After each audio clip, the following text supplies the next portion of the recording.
सेदिन गरम दिन थाए।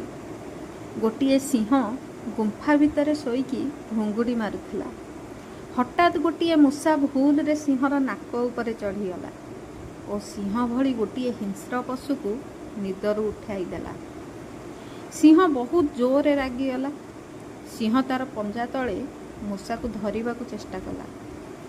यह देखि मूषाटी डरी जाई सिंह को कहिला, मते छाड़ी दियो, मोर भूल हो जाइछि। सिंहटी मूषा उपरे दया करी ताको छाड़ीदेला।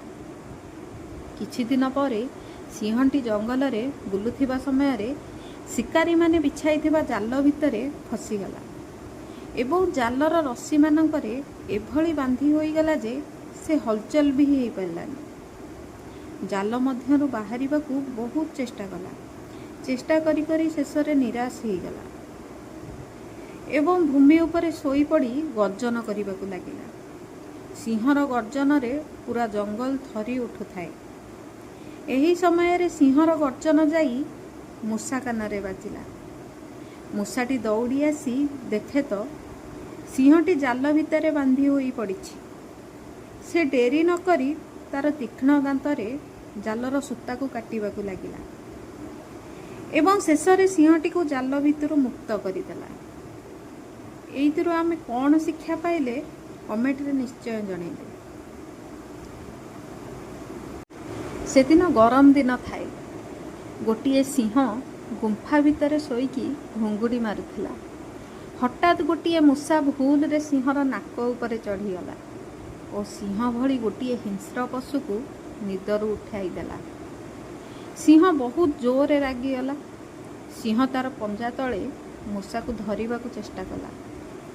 यह देखि मूषाटी डरी जाई सिंह को कहिला, मते छाड़ी दियो, मोर भूल हो जाइछि। सिंहटी मूषा उपरे दया करी ताको छाड़ीदेला। किछि दिन परे सिंहटी जंगल रे बुलुथिबा समय रे शिकारी माने बिछाइथिबा जाल भितरे फसीगला एवं जालर रस्सी मानकरे एभली बांधी होईगला जे से हलचल भी हो पारलानी। जाल मध्यरु बाहरिबाकू बहुत चेष्टा कला।